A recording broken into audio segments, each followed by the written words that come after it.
Assalamu alaikum wa rahmatullahi wa barakatuh. Good evening and welcome to the special focus. Welcome to Salam Media.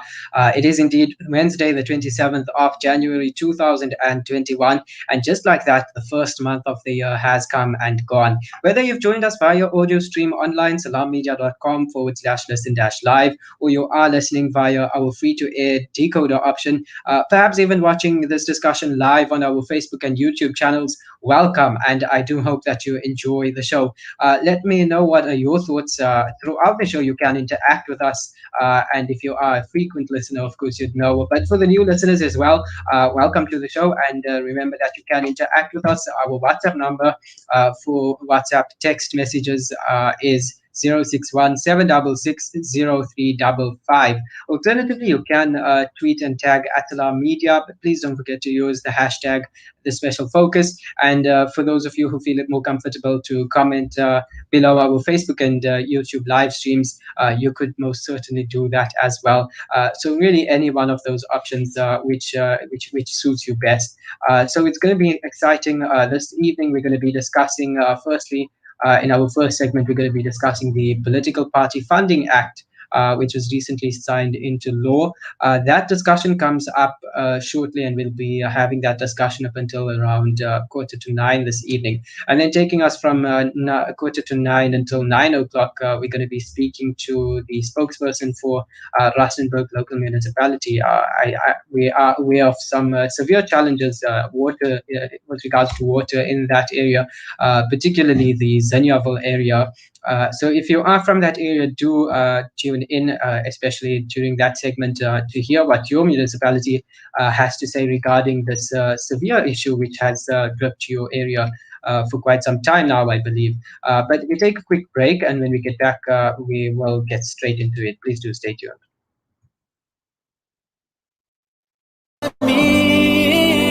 Listen to something fresh. Listen to Salam Media, your humanitarian broadcaster.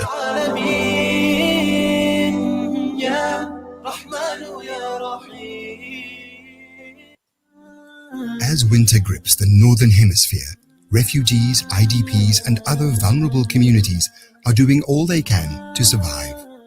Winter is already the hardest time of year, and in the current global context, this year could be even worse. With your help, the Al Imdad Foundation is delivering life-saving winter warmth items in 12 countries globally, including Syria, Palestine, Yemen, Kashmir, and Pakistan. So be warm-hearted and sponsor a winter pack at just 600 Rand. Donate online at alimdad.com or call 0861 786 243 for more information.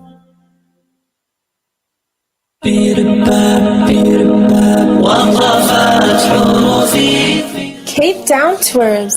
Luxury service at affordable prices. Anytime, anywhere. Services include airport transfers, sightseeing, customized full-day tours, Islamic historical site tours, this is Kramats, mosques, Boerkaap, etc. Long-distance trips available like West Coast, Mykonos, Hermanus Garden Route, etc. All transport in and around Cape Town to meet your needs. Very versatile and flexible. Safe and reliable transport in an air-conditioned luxury car. Contact Gulam on 071 346 7069 or 074 191 6144.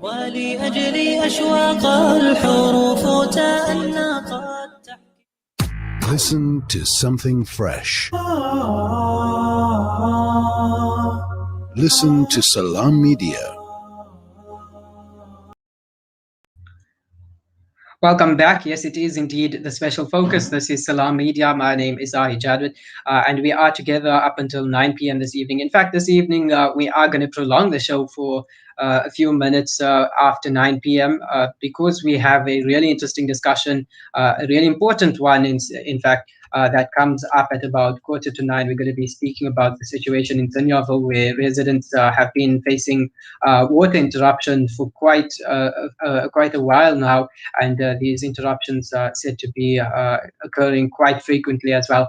So we're going to be discussing that at around 8:45 this evening. But before that, the Political Party Funding Act was recently signed into law by President Cyril Ramaphosa, and it will come into effect as of the 1st of April this year. For the first time, political parties will be required by law to declare where the funding comes from. To unpack this further, we are now joined by Sheilan Clarke, who is from the organization which has for long been campaigning for this law, the organization called My Vote Counts. Good evening, Sheilan, and welcome to the show.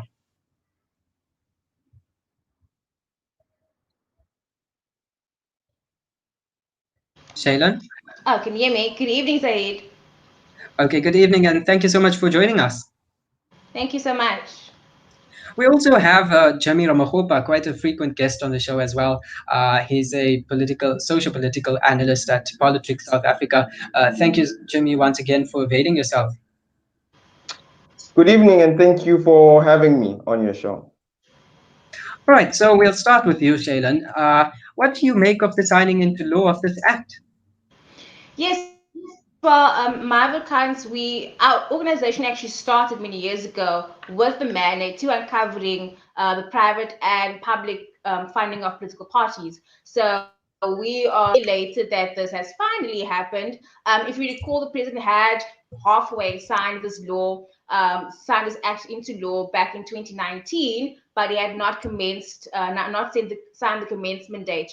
But we are really, really happy because we've never had any piece of legislation of this kind that mandates and regulates private and public funding of political parties. So we are very happy for this new development.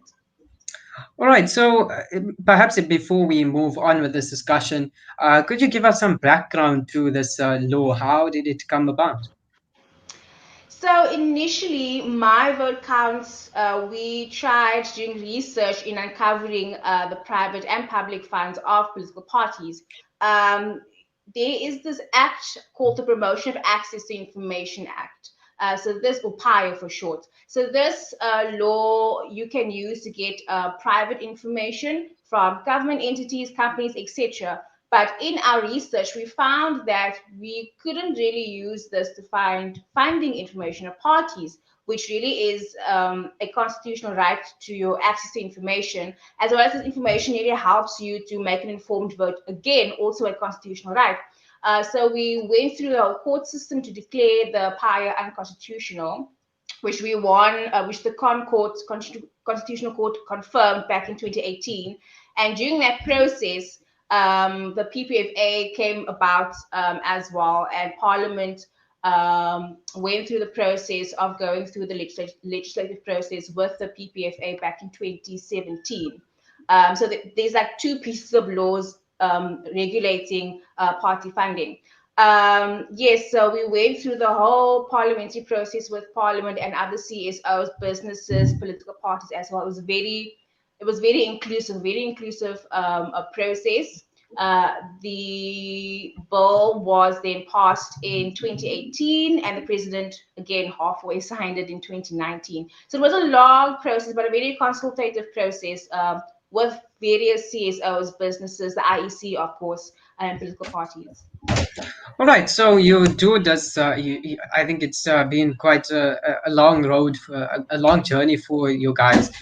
Campaigning for this law, and now having it finally being signed. You describe it as a moment of elation, understandably so. But Jimmy, if I could move over to you now. Some analysts have described the promulgation by the president of this Political Party Funding Act as the single biggest improvement to South African democracy since the adoption of the Constitution in 1996. In fact, that's actually some of that statement, in fact, from one of the analysis articles which I've come across on the Daily Maverick. Do you agree with this? No, absolutely. If we look at what this act actually does, that it creates an environment of transparency, but above transparency, it actually strengthens democracy by giving some of the smaller parties that make it into the legislature a, a chance in terms of being able to access funding as better than what they would have if not for this for the bill. So apart from transparency, coming from a situation where we were talking about state capture, where we were talking about companies having a hand in particular political parties, I think the political party bill now opening up a political party fund and sort of like creating a more transparent position for people to, or rather companies, to donate to the democracy and fostering the democracy of a country is a step in the right direction. I feel as though the way in which it has been set up by creating a fund and also creating accountability through particular measures is a direction in is a move in the right direction rather. Mhm. So, Jimmy, before we move on, when it comes to political parties, right? So there's two aspects to this particular angle. If I could, if you get what I mean. Mhm. So these two aspects, what I mean is, there's from the perspective of a voter. We'll get Shailen to speak about that, how this benefits the voter. We'll get Shailen to speak about that in a moment. But the other aspect, which I just want you to elaborate on further before we move on, what does it mean for political parties themselves? This new act now being signed into law.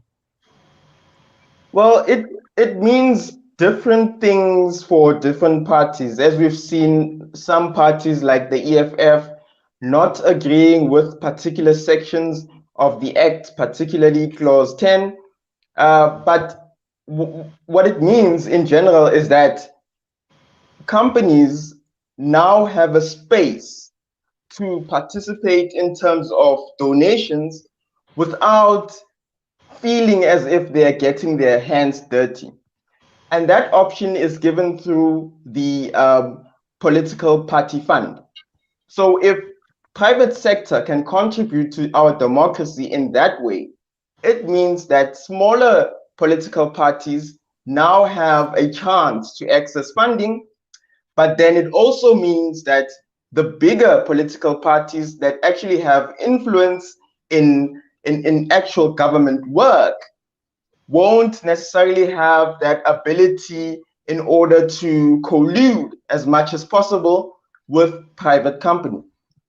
We see this from the limitations which they have added on the amount of donations that particular companies or private individuals can donate to a particular political party directly. And we also see it again in the opening of the political party fund. So it depends on how you look at it. So just to end by saying some political parties, when I was referring to the EFF, for example, they are unhappy with a particular section, basically relating to the direct donation of money to actual members of a political party. For them, it's a matter of interpretation. They're worried about how this will actually be interpreted, because when you say that a company or an individual cannot donate directly to a person within a political party, on one side, one person might say that's actually a good thing because it doesn't make sense for people to receive donations on the side. But then on the other end, there's a gray area as to what constitutes a donation. For example, if I know a member of parliament and I give them $1,000 to buy something, does that constitute a donation and does that mean that that particular member of parliament has now contravened the act? So it means different things to different people as you get into the detail. So I guess it's bad news for those who are actually buying out politicians, I suppose. Absolutely. Yeah, and now just to get the other aspect I was speaking about with regards to this particular question, Shailen, what does this mean for the electorate? Why do we have to know who pays politicians, who pays political parties? How does it benefit us? Well, it benefits us greatly because in the Constitution, it states that we have the right to access to information as well as the right to make, not just to vote, but make an informed vote. An informed vote would mean to have all necessary and important information at our disposal before we make a decision at the ballot box. And that obviously means not just what's in their manifestos, like we pledge to create X amount of jobs, but also who actually funds you, because that also can indicate any possible agendas that a donor may have. And we've seen this, unfortunately, in the past in politics, looking at just the state capture inquiry, the Guptas, for instance, buying their way pretty much into the top structures of our government. So it really is important to have this information to make an informed vote, to strengthen our multi-party democracy as well. Yes, and this really is a great win, especially for voters, because we really never had any piece of legislation like this that mandates and regulates funding, but also speaks to the right to access to information for the voter. Mm, yeah, and I think what we've been discussing, in fact, Jeremy also mentioned it earlier on, is the fact that certain people might be, buying out politicians when it comes to, donations in the name of donations, perhaps offering certain donations in return for certain policies and certain decisions made by the parties themselves.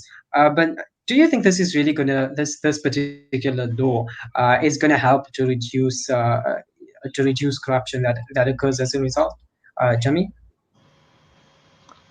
Well, I think every law has loopholes, and it also depends on whether the donations come through electronic payments or whether they come through cash. We know, for instance, that donations, a lot of the donations that go through the ANC, particularly when it comes to candidates campaigning, word on the corridors is that a lot of that money comes through the boots of cars and through cash. And that type of money that comes through cash cannot necessarily be accounted for on a bookkeeping or on an auditor basis. So politicians being politicians, I'm sure they will find their way around the political party funding bill. However, with that said, what it does do is that it creates at least a level of transparency, particularly for big corporates who, in one way or the other, want to make business with government. So then we will have an idea of who actually is funding political parties and try to then ask ourselves if they are funding a particular political party with the hopes of getting a tender or doing business in a particular province or in a particular district. So it does, in a way, create a buffer in terms of the amount of flexibility that corrupt officials have. Mm. So, in paper, perhaps this looks like a really good law. It does offer us this certain level of transparency, which we definitely need for a healthy democracy. It's something many would welcome. But that's just like most other policies when they are on paper. They are good on paper. But when it comes to implementation, that's where the challenge then arises in most cases. Jeremy has been speaking about loopholes that politicians may be able to find around this law. How does one effectively implement such a law, Shailen? Well, like Jimmy just said, with any law, there will always be loopholes, and there are currently, unfortunately, quite a few loopholes in this act that Marvel Counts and Civil Society has spoken about for a very long time. But for us, it was just important to get this implemented so we can actually see it, play out, especially with the IEC, because it's a big task for the IEC to take this on. So many of the loopholes, like donors still being able to fund anonymously, which obviously defeats the whole purpose of the act, and things like the 100,000 rand threshold, which is still incredibly high given the average income in South Africa, and given the corruption in this country. I mean, it may seem a low amount for the bigger parties, but it's very easy to swindle or to bribe a smaller party for a smaller amount of money. Even your ward council will be going into the LGEs this year, the local government elections. So that's pretty high. Again, like it's really, there are like, advantages and disadvantages, but I mean, it's really for us important just to see this play out and better assess these loopholes. And then in future, my accounts will definitely be addressing the various loopholes by amending this as we see how this plays out. Yeah, so interesting point you mentioned there is that there are disadvantages, there are advantages. Do you think at this point the advantages outweigh the disadvantages, Sheilan? Yes, because I mean it's a big step. It really changed the political system if you think about it. I mean, before this, parties could get money wherever, spend money however they want to do. There were no rules set in stone. This is the first time there are now rules set in stone as to where they get the funds, how they get the funds, etc. So this is really a big advantage, and we can really use this to try and mitigate future corruption. It won't happen overnight, unfortunately, but I mean, this really is a start towards cleaning up our political system. All right, I do see where you come from, but this is a really interesting aspect of this discussion, and I do want to go a little deeper into it for the purpose of really understanding and unpacking what this law actually means, and to do justice to this discussion. But it's 22 minutes past 8 p.m. We will take a quick ad break, and when we get back, we dig deeper into this discussion. Please do stay tuned.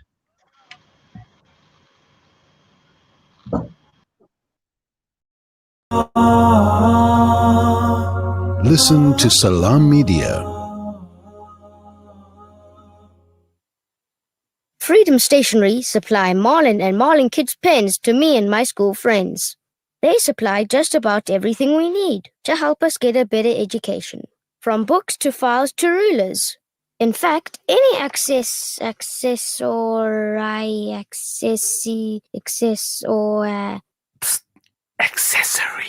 any accessory we need. Freedom Stationery. Education for the nation. What does accessory mean? Shimmer, sparkle, captivate. Nothing less than a masterpiece.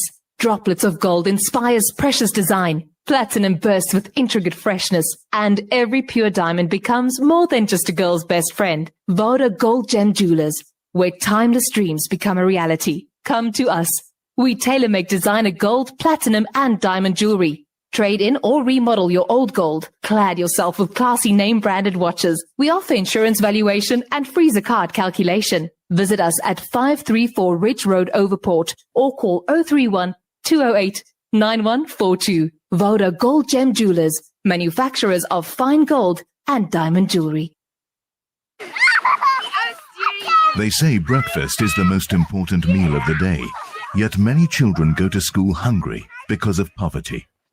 Penny Appeal's Breakfast Club aim to get a warm, hearty meal to underprivileged children so they can spend the day prospering in their schoolwork. Help feed a needy learner by visiting our website on www.pennyappeal.org.za or call 031 1100 573 to find out how you can donate. Penny Appeal. Small change, big difference. Enduran Boys College is an independent boarding and day school situated on the N1 highway in Polokwane. We encourage intellectual and emotional development through a holistic learning environment. We follow the NCS CAPS curriculum and house boys from grade 6 to 12. We have boarding facilities also available from grade 6 to 12. And Durham Colleges aspires towards being a premier institution of learning by offering quality and value-based education that aims to serve humanity. And Durham College is safe haven and a home away from home. It's registered with the Department of Education and Umalusi accredited. For more information, contact us on 078 452 6264 or follow us on Facebook or Instagram or email us on polokwane@interimcolleges.co.za. It's a new beginning. It's a new era. Salam Media, humanitarian journalism. Welcome back. You are tuned into Salam Media. My name is Zahid Jadwat. This is the special focus, and we are together until 9 p.m. this evening. We are discussing currently the Political Party Funding Act, which has been signed into law by President Ramaphosa and has been welcomed by many organizations. But as we've come along this discussion, we've been discussing how this is going to reduce corruption, with transparency, what it means for democracy, etc. These are important conversations which we need to be having. And along the line, we've come across the issue of loopholes. During loopholes when it comes to certain laws and implementation of certain laws. And my guest this evening, we have Ramokgopa from Politricks South Africa, and we have Sheilan Clarke from the organization called My Vote Count. Of course, for the listeners, you can participate in this discussion. Of course, you can send us a WhatsApp message. 0617660355 is the number to do so if you are wishing to send a message. Alternatively, you can tweet and tag at Salam Media, and if you're doing so, please don't forget to use the hashtag the special focus. For those of you who are watching on Facebook and YouTube as well, if you'd like to participate in the discussion, you can leave your comment below. Questions are also welcome. You can leave them below the live broadcasts on Facebook and YouTube as well.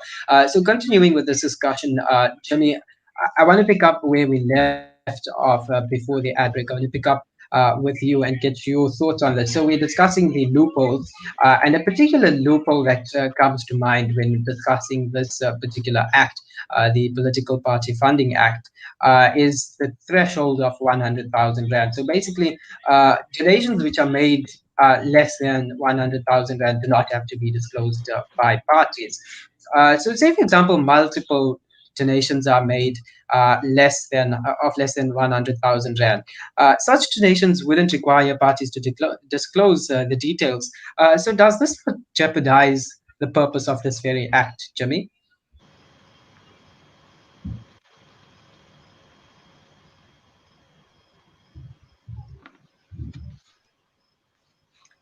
Jimmy?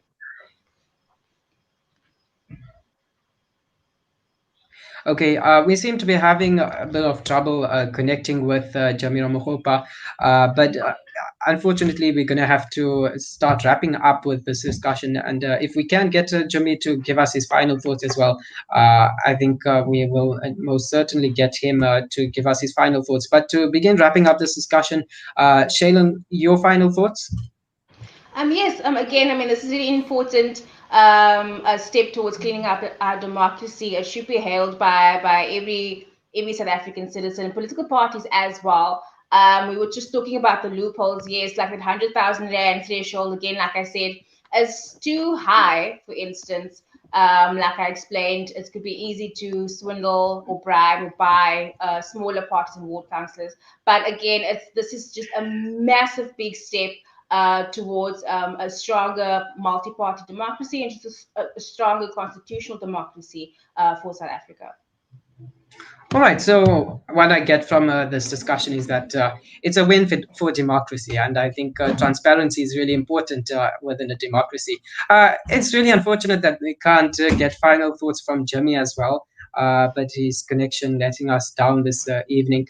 So we're going to have to continue and, begin wrap up with this discussion because we have to move on to the next discussion. If you do live in Zinjaville in Rustenburg, then the next discussion, the next segment of the show is certainly for you.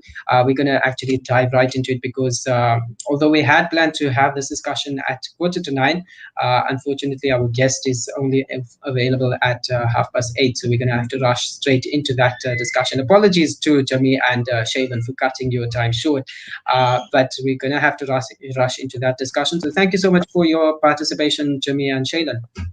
Thank you so much for having me. All right, so we take a quick ad break, and when we get back, we discuss the water crisis in Zinyaville in Rustenburg. Please do stay tuned.